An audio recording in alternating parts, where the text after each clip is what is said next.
අර මෙහෙම පද්ධතියක් තමයි තියෙන්නේ. බර 150 නිව්ටන් වල තඩු දෙකක් තියෙනවලු. ටීරේට පාස් කරලා තියෙන්නේ මේ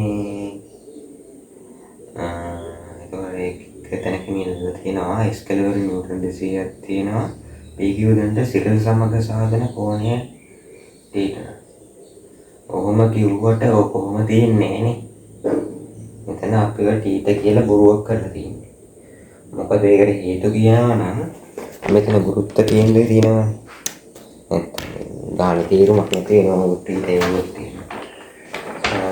මෙතන ගුරුත්ව කේන්ද්‍රය අපි හොයාගන්න ඕන. මෙතන තියෙන බලන්න එතන ටීට දීලා මේ ටීට නම් කියලා tan ටීට තමයි උත්තර දීලා තියෙන්නේ. ඒකට මේ ටීට නෙමෙයි අපි හොයන්න ඕන. ඒ ටීට හිවුවට මෙතන උත්තරයක් එන්නේ නැහැ. ඒ කරුමේ කියන්නේ.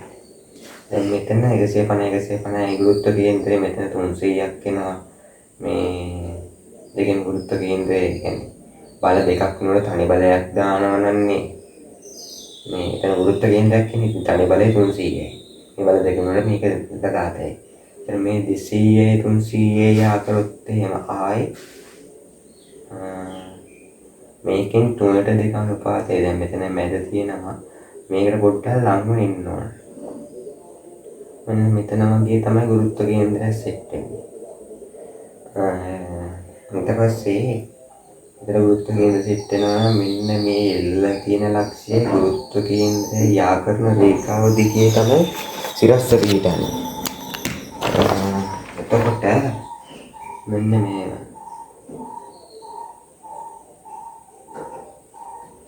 මේක තමයි සිරස් රේඛාව.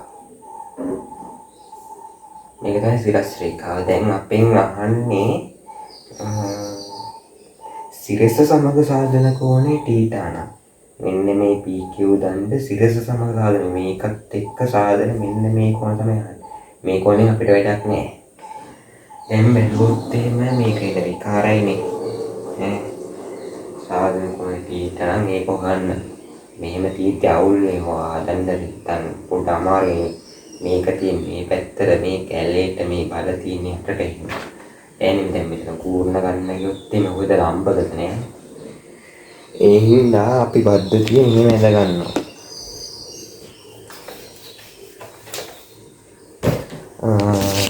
කොහොමද ඇඳගන්නේ? කූර්ණ ගන්න ලේසි වෙන විදිහට.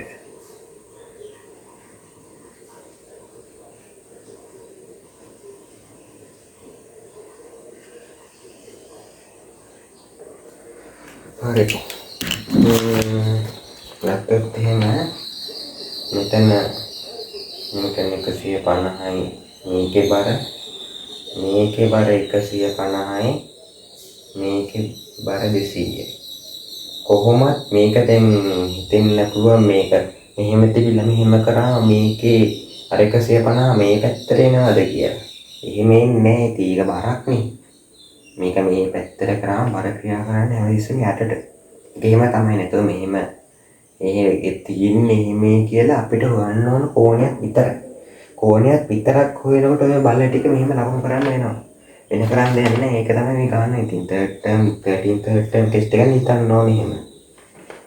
නැත්තම් බෑ ඉතින් ගන්න කරන්න. බර ක්‍රියා කරන්නේ කොහොමද යටට. බර ක්‍රියා කරන්නේ කොහොමද යටට. එතකොට මෙතන මොකද වෙන්නේ? හරි. දැන් බලමු මෙතන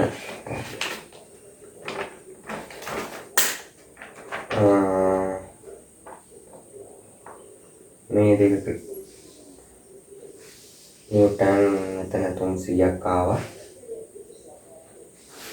මේ දෙක ක්‍රියා කරන ලක්ෂ්‍යය මේ ගුරුත්ව කේන්ද්‍රය මෙතන කියලා ගත්තා. හරි. දැන් මෙතනින් ඉල්ලලා තියෙන කේ දෙනවා. මෙතනින් ඉල්ලලා තියෙන්නේ එතකොට සිරසත් එක්ක මේ රේඛාව තමයි මේ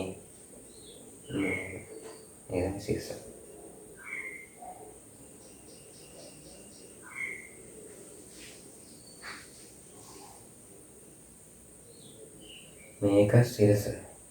මේක සිරස නම් මෙන්න මේ ටීට තමයි අපෙන් අහන්නේ. එතන ටීට තමයි අපෙන් අහන්නේ. එතකොට පිටන කරන්නේ හරි ක්‍රමයක් තියෙනවා.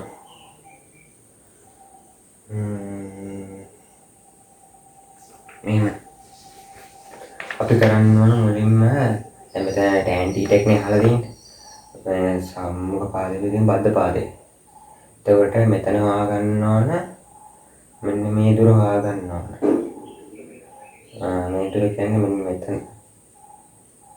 මේ ටික හොයාගන්න. මොකක්ද ඊකට කරන්නේ? මෙතන නම් අපි මෙහෙම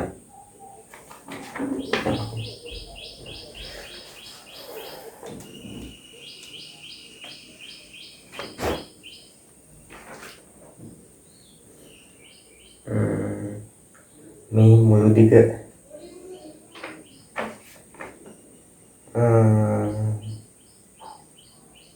දඬු දෙකම සරල සමානයි. නිව්ටන් 109 නිව්ටන් 109 දෙකෙන් පරිදි මේක සරල සමානයි. එතකොට මේ දිග L කියලා ගත්තොත් එහෙම මේක L බෙදීම දෙකක් වෙනවා. මේක L බෙදීම දෙකක් වෙනවා. එතකොට දැන් මේක L බෙදීම දෙකක් නම් එතකොට මේකේ මධ්‍ය ලක්ෂ්‍ය තියෙන්න ඕන. හරි මැදනේ 109 හරි මැදේ ඉඳන් මෙතන L බෙදීම හතරක් වෙනවා. L බෙදීම හතරක් වෙනවා. තව මෙතන හොයාගන්නවා. ඔත් මේ මෙතන මේකයි අතර ඒකයි හරියට අනින්නන්නේ. ඔව් අපි ඒක යටින් අඳිමු. කොහොමද තියෙන්නේ? මෙතන 200ක් තියෙනවා.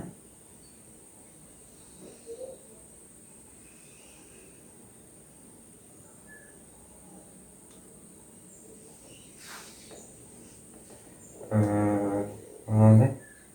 මෙන්න මෙතන 300ක් තියෙනවා. අපිට හොයාගන්න වෙලා තිබි මේ දුර. එතකොට එහෙම කරමු.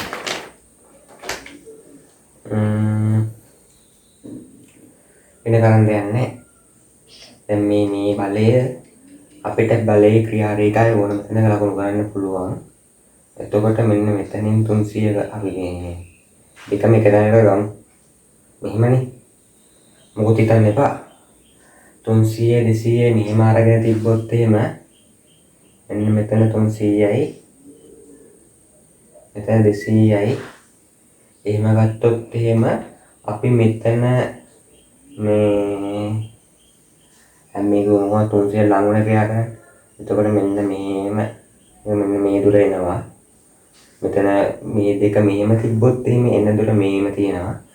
ඊට පස්සේ අපි හොයමු මෙතන 300යි මෙතන 200යි තිබ්බොත් එහෙම මොකද වෙන්නේ කියලා. එතකොට දැන් අපි 300යි 200යි මෙතන තිබ්බොත් එහෙම ඒ දුරෙන් මෙන්න මෙතන ගුරුත්ව කේන්ද්‍රය පීඩන ලක්ෂණ අපේ වෙන ගුරුත්ව කේන්ද්‍රය පීඩන ලක්ෂණ හරියටම එනවා එතකොට. ඒ හින්දා අපි ඒ ප්ලෑනින් එක කරන්න ගියොත් එහෙම මේ එතන ලක්ෂ්‍ය එනවා. මේ හොඳට බලන්න. වීඩියෝ කොට තිබ්බේ.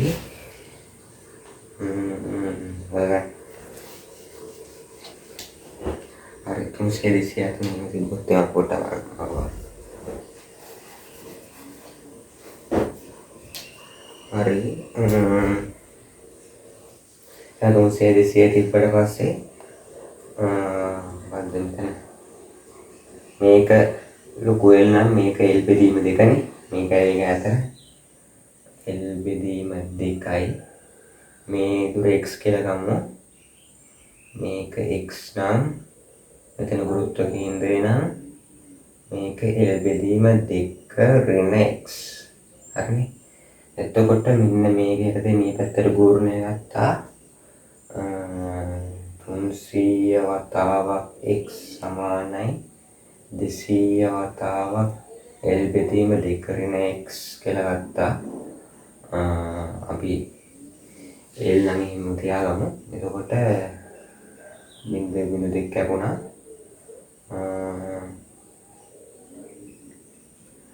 එතකොට දැන් L ඍණ 2x කියලා එනවා. එතන 3x කියලා එනවා. එතකොට L සමානයි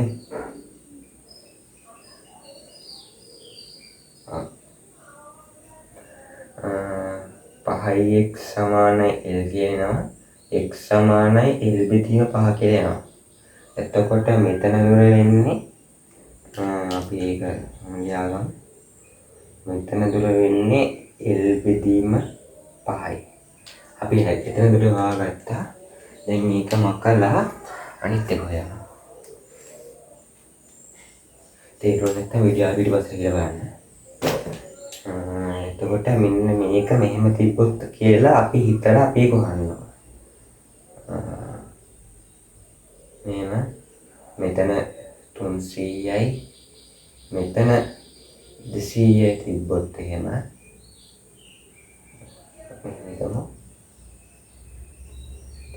එහෙම මෙතන ගුරුත්ව කේන්ද්‍රයට අපි ගන්න ඕන. මෙතන මොකක්ද එන්නේ?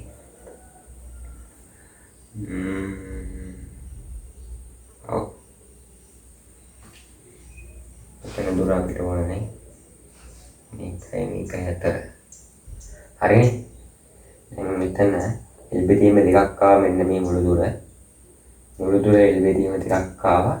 මෙතන L බෙදීම 4ක් නම් මෙතනත් L බෙදීම 4යි. මෙතන L බෙදීම 4ක් නම් 300 ගාවට මෙතනත් L බෙදීම 4යි.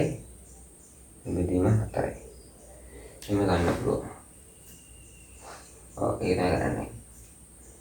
L බෙදීම 4ක්. L බෙදීම 4ක් මෙතන කරගෙනකොට දැන් අපි කලින් කොහොමද ගත්තේ? මෙතන L බෙදීම දෙකක් නේ ආවේ. L බෙදීම දෙකක් ආවා, L බෙදීම 4ක් ආවා. එතන L බෙදීම දෙක නේ ආවේ. දැන් හිතන්නකො මෙතන 300 මෙතන 200යි ආවා. එතකොට අත් මෙතෙන් මේවනේ ආවේ. 300යි 200යි L බෙදීම දෙක. එතකොට මෙතන L බෙදීම 4 විතරයි වෙනස් වෙන්නේ. මෙතෙන්ට ආවේ උත්තරේ මොකද්ද? L බෙදීම 5. L බෙදීම 5 උත්තරේ ආවේ මෙතෙන්ට. එතකොට මේ දැන් මේ පළපූර්ණය වන්නේ ලම්බ දුර වැඩි කිරීම බලයනේ. එතකොට වැඩි කිරීම බලය. x වැඩි කිරීම y සමානයි z කියලා ආවේ. දැන් මොකද්ද වෙන්නේ? මේකට අනුලෝමව සමානුපාතිකයි නෙමෙයි පොඩි කලින් ගන්න. ඔය මේක වැඩි වෙනකොට මේක වැඩි වෙනවා, මේක අඩු වෙනවා, මේකත් අඩු වෙනවා. එතකොට මේ ලම්බ දුර වතාවක් මේ තමයි ගත්තේ. එතකොට මෙතන ලම්බ දුර අඩු වෙනවයි කියන්නේ මේකට සමානුපාතිකව මේකත් අඩු වෙනවා කියන එක. L බෙදීම 5 නම් මොකද උත්තරේ එන්නේ? L බෙදීම 10යි. මොකද මේක අඩු වෙනවනේ. L බෙදීම 2 L බෙදීම 4 වෙනවනේ. මෙතන L බෙදීම 10ක් එන්නේ. ඒ වගේ කරන පාවිච්චි කරන්න ඕන. එතකොට ගුරුත්ව කේන්ද්‍රයනේ. මෙතන ගුරුත්ව කේන්ද්‍රය. ගුරුත්ව කේන්ද්‍රය දැන් 300 අතර. එතන ගුරුත්ව කේන්ද්‍රය කියලා ගමු. එතන ගුරුත්ව කේන්ද්‍රය. එතන ඉන්නේ L බෙදීම 10යි. දැන් හරිනේ. L බෙදීම 5 තියෙනවා. L බෙදීම 10 තියෙන මේ පැත්තට. අපි ත්‍රිකෝණේ වෙනම අදිමු ආයි. මේකත් මම අදින්නකෝ. පොඩ්ඩක් ගාන සංකීර්ණයි. එහෙම තමයි.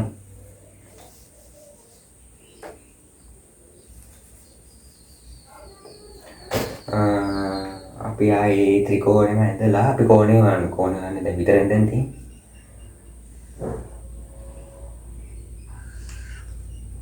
මෙතන කෝණ අපිට ගන්න තියෙන්නේ මෙතන ආවා L බෙදීම දෙකක්. මෙතන ආවා දැන් මෙතනට නියවන මෙතනට තමයි ඕන. මෙතනට ආවේ කීයද? L බෙදීම 10යි. L බෙදීම 10යි. මෙතන ඉඳන් මේ L බෙදීම දෙක ගාවට ආවා කීයද? L බෙදීම 4ක්. අපි ඔක්කොම L කියලා ගත්තු ඉඳන් මේක එන්නේ නැහැ. නැත්තම් මොකද ගන්න නැතුව නිකන් බලන් හිටියේ කියලා එන්නේ. එතකොට මෙතන අපි ගුරුත්ව කේන්ද්‍රය මෙතනනේ තිබ්බේ. මේ දිගට ආවා L බෙදීම 5ක්. අපිට ගන්න ඕන මේක මේ පාද දෙක මොකද්ද? සම්මුඛ පාද විදිහින් බද්ධ පාදයට යන්න තමයි එන්නේ. එතකොට අපි බලමු tan θ.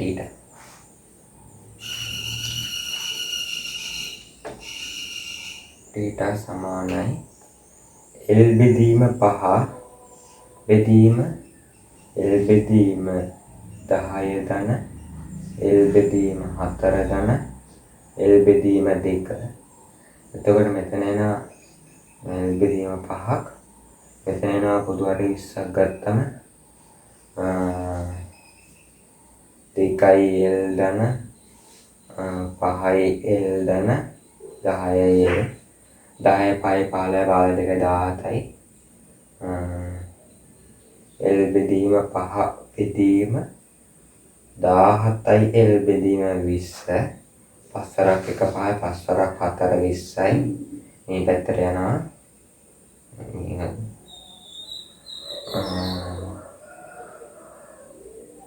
L වාරයක් 4 යට මේක උඩට එනවා 17යි L. එතකොට 4යි L බෙදීම 17යි L. L ට L කැපිලා යනවා 4 බෙදීම 17ක් එනවා උත්තරේ. tan θ 17 බෙදීම 17න් 4. හරිනේ?